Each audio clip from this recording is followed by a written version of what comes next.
नमस्कार, स्वागत है आप सभी का सीएनबीसी आवाज पर। आप देख रहे हैं खिलाड़ी number 1।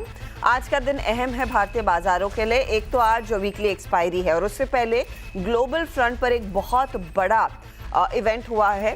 Fed chairman Jerome Powell ने कल देर शाम अमेरिका में 25 नहीं बल्कि 50 बेसिस पॉइंट का एक रेट कट का ऐलान किया। उसके बाद हमने देखा है मार्केट में ऑफकोर्स एक्शन बनता हुआ और ये भी बयान आया है कि अगले इस साल में 2 और रेट कट्स हो सकते हैं 25-25 बेसिस पॉइंट, यानी कि 2024 का साल 4.5 सालों के बाद वो साल रहेगा जहां पर फेडरल रिजर्व लगभग 1% तक की रेट कट कर सकता है। अब तक आधा वो हो चुका है। मार्केट्स इसी पर आज ग्लोबली रिएक्ट भी करेंगे। भारतीय बाजार 140 पॉइंट ऊपर है। 25,515 के लेवल्स, 25,600 का स्तर हम सुबह में देख चुके हैं। निफ्टी बैंक का हाल देखिए तो 404 पॉइंट ऊपर, 53,353 के लेवल्स छूने के बाद 53,161 के लेवल्स इस समय। लेकिन मिड कैप्स है जहां पर ऊपरी लेवल से कुछ मुनाफा वसूली होती हुई दिख रही है। एडवांस डिक्लाइन रेशियो इस लिहाज से आएगा तो नेगेटिव टेरिटरी में दिख रहा है ये मामला, क्योंकि मिड कैप्स अंडर परफॉर्म कर रहे हैं। लेकर आते हैं अब आपके लिए कंट्रीब्यूटर्स, वो स्टॉक्स जिनमें जोर देखने को मिला है। कल से ही एचडीएफसी बैंक और आईसीआईसीआई बैंक में तेजी थी, आज वो और बढ़ी है। इसका साथ अब एनटीपीसी दे रहा है। एनटीपीसी के लिए हम सब खबर जानते हैं। एनटीपीसी की जो ग्रीन एनर्जी वाला बिजनेस है उसने डीआरएचपी फाइल कर दिया है। आईटीसी में भी बढ़त, आज रिलायंस, ओएनजीसी, एलएनटी और टीसीएस जैसे कुछ स्टॉक्स हैं जहां पर बिकवाली देखने को मिल रही है। ये है आपके लिए अब तक का हाल मार्केट का। अब ऐसे में हमारे जानकारों के रिटर्न्स कैसे बने वो अब आपकी स्क्रीन पर लेकर आएंगे। यहाँ पर हरीश लीड कर रहे हैं चार्ज को 4% के गेंस के साथ। मधु 1.1% के पॉजिटिव रिटर्न्स पर है।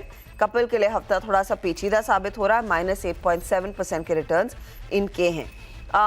यहाँ से आगे की चाल क्या होनी चाहिए और स्पेशली उस बड़े इवेंट के बाद मार्केट को कैसे अप्रोच करना है, मधु बताइए। एक बड़ा इवेंट फेड का रेट कट आ चुका है 50 बेसिस पॉइंट, तो टॉप हैवी है अब ये एक्शन जो पॉलिसी फेडरल रिजर्व ने लिया है। मार्केट्स में क्या ये पूरी तरह से पच गया है या फिर आगे और पचना है? निफ्टी जिस तरीके से रेंज में पिछले एक हफ्ते से ट्रेडिंग कर रहा था, आज फाइनली रेंज शिफ्ट होता हुआ दिखाई दिया। जैसे हमने देखा 25,280, 25,480 को तोड़ना थोड़ा मुश्किल हो रहा था। आज वही रेंज शिफ्ट हो चुकी है 25,480, 25,650 पर। जब ऐसी रेंज शिफ्ट होती है तो हमें थोड़ा कंसोलिडेशन जरूर देखने को मिलता है। तो जैसे कि पचने की बात है तो आज के लिए मुझे ऐसा लगता है कि हमें निफ्टी में कंसोलिडेशन देखने को मिलेगा। कल निफ्टी में जरूर बाय ऑन डिप्स की स्ट्रैटेजी हमने अपनाने को कहा था, लेकिन आज थोड़ा कॉशियस रह करके चलिए। बैंक निफ्टी में भी आप देख सकते हैं 93,360 पर एक पुराना रेजिस्टेंस लेवल, उसको तोड़ने के लिए बैंक निफ्टी को थोड़ा और बाइंग प्रेशर लग सकता है। तो आप कॉशियस रह करके कंसोलिडेशन वॉच कर सकते हैं आज की मार्केट में। ओके, थोड़ा सा कंसोलिडेट कर सकता है क्योंकि कल और आज में बहुत तगड़ी तेजी देखने को मिली। कल निफ्टी बैंक में आंख बंद करके तेजी करने वाला दिन था। आज मोमेंटम दिखा है, आज थोड़ा सा संभल कर चले, चेज नहीं करे इस मोमेंटम को। हरीश, आपकी राय क्या रहेगी, कैसे अप्रोच करेंगे मार्केट में इस समय? गुड मॉर्निंग हर्षिता जी। मार्केट में अगर देखा जाए तो इवन दो निफ्टी अच्छा खासा तेजी से खुला है, लेकिन ब्रॉडर मार्केट में थोड़ा बहुत बिकवाली देखने मिल रहा है। स्टॉक स्पेसिफिक देखा है तो बहुत सारे स्टॉक ऑलमोस्ट डे लो के आसपास चल रहा है। तो मुझे लग रहा है कि सिर्फ दिग्गज स्टॉक से जो होल्ड कर रहा है निफ्टी को, और जो शॉर्ट मीडियम मिड कैप और स्मॉल कैप में जो वहाँ पे सेलिंग देखने मिल रहा है, तो मुझे लग रहा है कि स्टॉक स्पेसिफिक होना चाहिए। और निफ्टी में और बैंक निफ्टी में दोनों में ज्यादा ओवर स्ट्रेच हुआ है। मुझे लग रहा है कि थोड़ा हो सकता है कि प्रॉफिट बुकिंग या करेक्शन आपने देखने मिल सकता है। ओके, थोड़ा सा करेक्शन देखने को मिल सकता है। करेक्शन तो इनफैक्ट आ गया है आपके मिड कैप साइड पर पूरी तरह से 400 पॉइंट नीचे वो इंडेक्स था। कपिल, आपकी अप्रोच क्या रहेगी और स्पेशली कंसिडरिंग आपके पोर्टफोलियो में थोड़े से लॉसेस बढ़ गए हैं, उसकी भरपाई करने के लिए क्या रणनीति है? जी, बेसिकली मार्केट का यहाँ पे रुझान हम देखते हैं तो काफी अच्छा एक मोमेंटम तो आ गया है। बैंक निफ्टी भी जो उसके पहले के जो 53,300 के रेजिस्टेंस है वहां पे आके रुका हुआ है। हालांकि अभी तो कोई नेगेटिव मोमेंटम नहीं आई हुई है, लेकिन रेजिस्टेंस लेवल पे बेशक है। और आज के मार्केट के टेक्सचर में एफएमसीजी स्टॉक्स ने काफी अच्छा लीड किया हुआ है।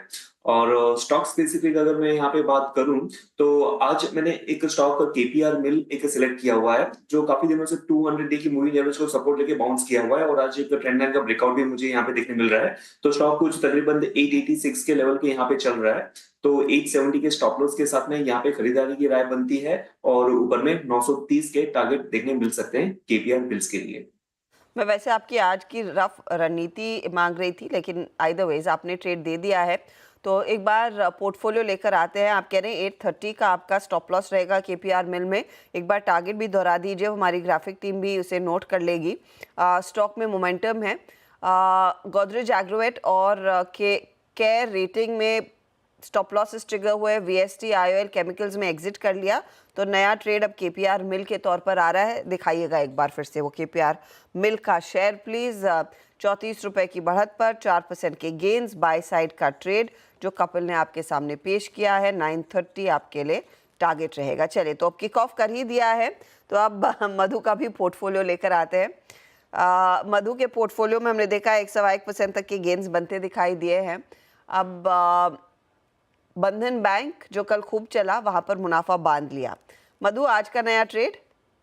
आज का जैसे मैं कॉशियस हूँ, तो मेरे जो सेक्टर्स रहेंगे जिसमें मैं फोकस आज के लिए लेकर के चल रही हूँ, वो भी कॉशियस सेक्टर्स ही हैं। मैं एफएमसीजी में अपना एक्सपोजर ज्यादा रखना चाहूंगी, और एफएमसीजी में भी जो मुझे लगता है, वैसे तो 2-3 काउंटर्स हैं जिसमें अच्छी बढ़त हमें देखने को मिल रही है एफएमसीजी में, लेकिन मैं बलराम चीनी इसका स्टॉक मुझे ऐसा लगता है कि पिछले 2-3 दिनों से ये अच्छी तेजी में है और आज भी हमें अच्छी तेजी में देखने को मिल सकता है। करंट लेवल्स आपको 588 के आसपास देखने को मिल रहे हैं। टारगेट इसका 640 और स्टॉप लॉस 568 का आप रख करके चलिए। इसमें आपको अच्छी तेजी देखने को मिल सकती है। 568 का स्टॉप लॉस, 640 के टारगेट्स। बलरामपुर चीनी 2.5% ऊपर है, और आज सुबह में वो अपडेट इनफैक्ट हमारी कमोडिटी टीम की तरफ से आया था कि ओवरनाइट 6% के गेन्स और देखने को मिले हैं। इंटरनेशनल शुगर कीमतों में इनफैक्ट वो 6 मंथ हाई पर है, वो भी शायद फ्यूल कर रहा है आज चीनी के शेयरों को। 640 टारगेट है और 568 आपका स्टॉप लॉस रहेगा। चलिए, अब अगले ट्रेड की तरफ बढ़ते हैं और हम हरीश का पोर्टफोलियो स्क्रीन पर लेकर आएंगे। हरीश एक स्टॉक कैरी कर रहे हैं, वो है M&M का। यहाँ पर 3050 का टारगेट का इंतज़ार रहेगा। फिलिप्स कार्बन ब्लैक और एलगी इक्विपमेंट्स इन्होंने बुक कर लिए हैं। एलगी में इनफैक्ट एग्जिट किया। बताइए हरीश, आज का नया सौदा? जी, मेरा का सौदा है इप्का लैब्स में बाई करने की राय है। मुझे लग रहा है करंट लेवल से बाई करना चाहिए। एक हायर टॉप है, बॉटम का ट्रेंडिंग राइजिंग चैनल से स्टॉक प्राइस ऊपर की ओर आ रहा है। मुझे लग रहा है कि इस लेवल और वॉल्यूम के साथ आज गेन्स दिखा रहे हैं। मुझे लग रहा है करंट लेवल से बाई करना चाहिए। तो 1530 का मेरा टारगेट रहेगा और 1410 का स्टॉप लॉस। 1530 का टारगेट, 1410 का स्टॉप लॉस। यह है अगला ट्रेड जो हरीश ने दिया है। हरीश, वैसे आप तीनों के पोर्टफोलियो में एक एक जगह है ट्रेड्स ऐड करने की। हरीश, इस समय जोड़ना चाहेंगे कुछ या फिर कुछ टाइम लेंगे? अच्छा, थोड़ा टाइम लेना चाहता हूँ। मार्केट थोड़ा स्टेबलाइज होना चाहिए क्योंकि ऊपर लेवल से करेक्शन दिखा हुआ है, तो यहाँ से रिबाउंस होगा या तो यहाँ से कंटिन्यू होगा सेल ऑफ, तो वेट करना पड़ेगा थोड़ा चेक, उसके बाद ही मैं नेक्स्ट ऐड करूँगा। कपिल, आपका क्या प्लान है? सेकंड हाफ के लिए वेट करना चाहूंगा। मधु? मैं भी सेकंड हाफ का ही वेट करना चाहूँगी। चलिए, तो सेकेंड हाफ का इंतजार रहेगा। इस समय ट्रेड्स नहीं है, कुछ देर में यानी कि आगे दिन के दौरान वो ट्रेड्स आएंगे। चलिए, एक काम करते हैं, लेंगे एक ब्रेक के बाद फोकस में आज लिकर कंपनियां हैं, क्योंकि आंध्र प्रदेश ने दरअसल अपनी लिकर पॉलिसी में कुछ बदलाव किए हैं। तिलक नगर इंडस्ट्रीज के लिए आंध्र प्रदेश वाला मार्केट सिग्निफिकेंट है। 30% ऑफ बिजनेस वहीं पर ये लोग करते हैं। कंपनी के अमित धानुकर से हम बात करेंगे ब्रेक के बाद।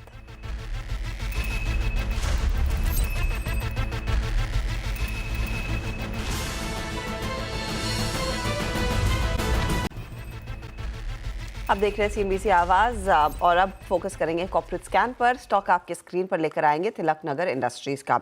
दरअसल आंध्र प्रदेश सरकार ने नई लिकर पॉलिसी को मंजूरी दे दी है। नई पॉलिसी के तहत अब निजी प्लेयर्स भी खुदरा बिक्री कर पाएंगे। कंपनी की कुल बिक्री 30% की सेल्स आंध्र प्रदेश से आती है। इनफैक्ट 50% बिजनेस आंध्र प्रदेश और तेलंगाना वाले राज्यों से आता है। तो इस पॉलिसी के क्या मायने हैं, कंपनी के CMD अमित धानुकर हमारे साथ है। अमित जी, स्वागत है आपका। पहले तो आपका टेक, एंड आई थिंक आप ये थोड़ा सा सेंस कर रहे थे कि आंध्र प्रदेश सरकार थोड़ा सा लीवे दे सकती है। ये कितना बूस्ट कर सकता है आपके वॉल्यूम्स को? जी नमस्कार। तो एग्जैक्ट बताना कि कितना बूस्ट हो सकता है ये पॉलिसी के उपरांत थोड़ा सा मुश्किल है, लेकिन हम उम्मीद करते हैं कि 10% तो इम्प्रूवमेंट होनी चाहिए आंध्र प्रदेश के वॉल्यूम्स में। कि ये पॉलिसी मूव अभी कल ही अनाउंस हुआ है, जिसमें सरकार ने कहा है कि अब तक जो दुकानें थी वो गवर्नमेंट कंट्रोल थी, अभी उसमें चेंज होने वाला है, वो दुकानें सब प्राइवेटाइज हो जाएगी और 10% शॉप्स की संख्या भी बढ़ाने वाली है सरकार। तो उससे हमें उम्मीद है कि कंज्यूमरिज्म स्ट्रांग हो जाएगा और जहां हमारा ब्रांड अभी आंध्र प्रदेश में भी पिछले 30-40 सालों से एस्टेब्लिश्ड है, तो एस्टेब्लिश्ड ब्रांड्स के लिए उसका आगे जाते हुए काफी एडवांटेज हो सकते हैं, ऐसी हमारी उम्मीद है। तो आप कह रहे हैं रफ कैलकुलेशन 10% वॉल्यूम्स में पिकअप देखने को मिलेगा। अमित जी, मुझे एक अंदाजा दे सके, क्योंकि यहाँ पर उस कैबिनेट नोट में ये भी निकल कर आया कि 99 रुपए तक भी कुछ प्रोडक्ट्स के दाम घटाए जाएं, तो ये क्या एक्साइज या फिर सेल्स टैक्स कम होकर सरकारी जो टैक्स लगता है उसे कम होकर होगा, या फिर आप पर वो बोझ आएगा कि अपनी कुछ ब्रांड प्राइसेस भी कुछ ब्रांड्स की सस्ती करें? तो ये पॉलिसी नोट कल ही निकला है, हम भी उसकी थोड़ी गहराई में जांच कर रहे हैं और सरकार का ये चुनावी मुद्दा था कि कंज्यूमर्स को क्वालिटी लिकर वो कम दाम में देना चाह रहे हैं, तो इस पे हम भी स्टडी करेंगे और कुछ ब्रांड यदि फिजिबल हो तो वो प्राइस पॉइंट पे हम भी इंट्रोड्यूस करना चाहेंगे। हमारे भी डिस्टिलरी आंध्र प्रदेश में है, तो हम भी अभी देखेंगे उसमें सरकार क्या प्रपोज कर रही है, कोई उसमें टैक्सेशन कट है या क्या प्राइसिंग रहेगा मैन्युफैक्चरर्स के लिए, उसकी थोड़ी गहराई से जांच करनी पड़ेगी। तो करंट एनवायरनमेंट में क्या 99 रुपीस पर वो 250 ml का एक क्वार्टर देना फीजिबल है तिलक नगर इंडस्ट्रीज के लिए या फिर लार्जली इंडस्ट्री के लिए? तो लार्जली मैं तो नहीं मानता हूं कि हम जैसे हमारा ट्रेंड प्रीमियमाइजेशन की ओर है, हम प्राइसेस बढ़ा रहे हैं and we are selling premium quality, because ये प्राइसिंग जो सरकार प्रपोज कर रही है 99 रुपए पे, ये तो एंट्री लेवल प्राइसिंग होगी।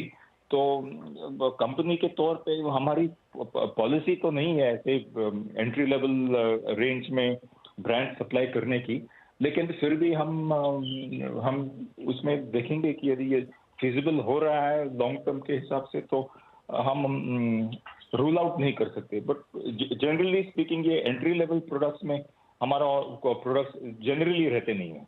जी हाँ, इसीलिए मैं पूछ रही थी, इज इट फीजिबल कि क्या कंपनियां वो करना चाहेंगी भले ही सरकार ने एक ऐसी पॉलिसी बना दी हो। मैं आपसे फिर लार्जली अब बिजनेस पर एक आउटलुक भी लेना चाहूंगी, कंसिडरिंग वो प्रीमियमाइजेशन का ट्रेंड देखने को मिला है।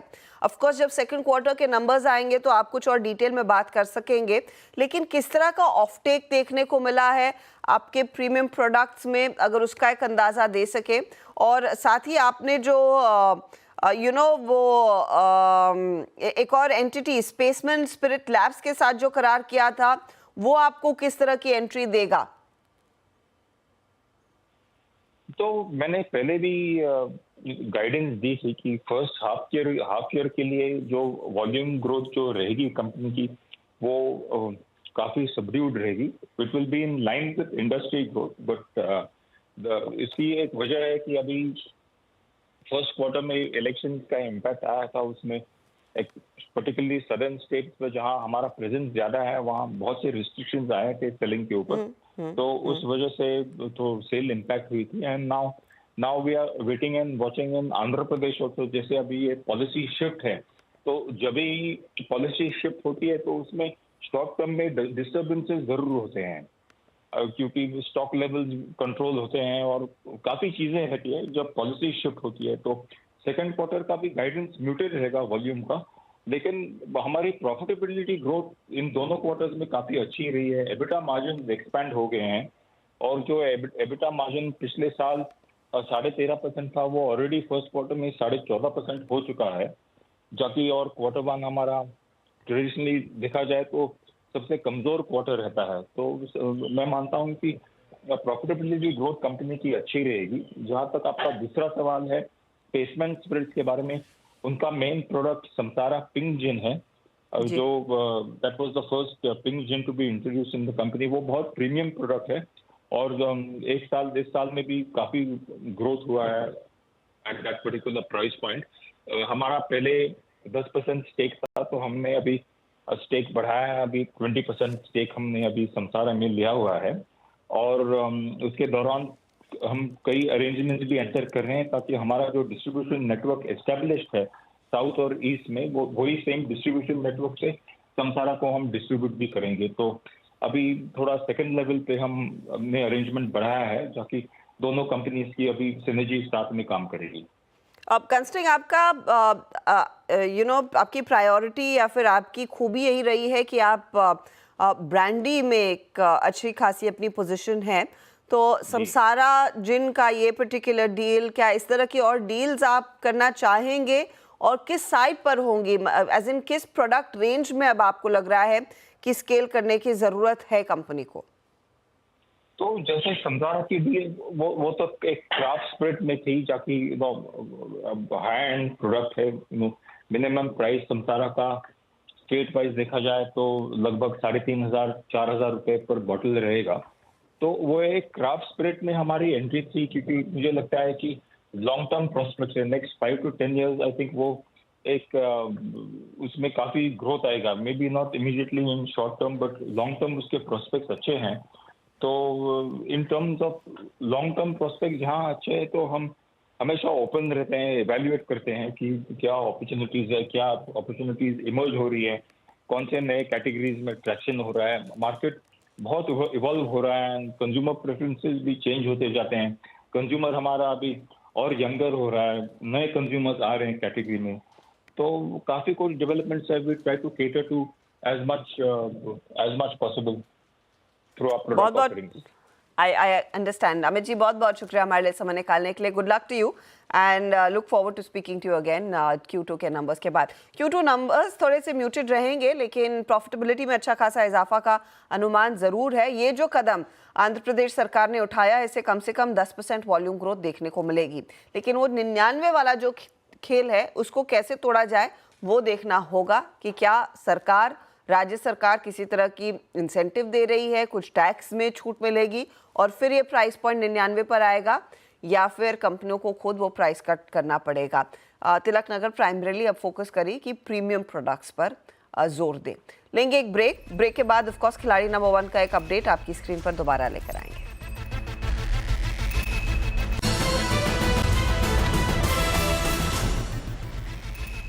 आप देख रहे हैं खिलाड़ी नंबर 1 CNBC आवाज़ पर। हमारे जानकारों ने एक ट्रेड दिया है, अब उसके रिटर्न्स क्या बन रहे हैं ये देख लेते हैं और ओवरऑल रिटर्न्स की स्थिति भी आपके सामने आएगी। बलरामपुर चीनी 640 का टारगेट, 568 का स्टॉप लॉस। ये मधु ने इनफैक्ट एक ट्रेड दिया।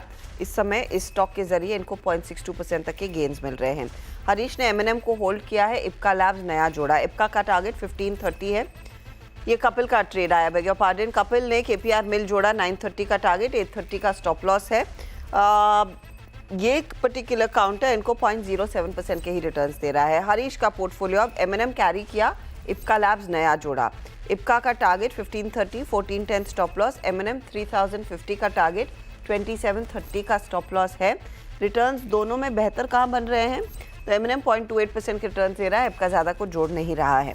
ओवरऑल रिटर्न्स की स्थिति अब आपके सामने आ जाएगी। यहाँ पर अब 4.42% के रिटर्न्स पर हरीश है, 1.58% के रिटर्न्स मधु कमा रही हैं, -9.5% के रिटर्न्स हो गए हैं कपिल के। ये आपके लिए ताज़ा हाल खिलाड़ी नंबर 1 का। एक ट्रेड हमारे जानकार आगे और जोड़ेंगे अपने पोर्टफोलियो को और मजबूत करने के लिए। उसका एक अपडेट हम आपके लिए लेकर आएंगे ज़रूर, जब हम आपके लिए लेकर आएंगे दोपहर का कार्यक्रम मिड कैप मंत्र। फिलहाल लेंगे एक ब्रेक के बाद पूरा एक्शन कमोडिटी मार्केट्स का।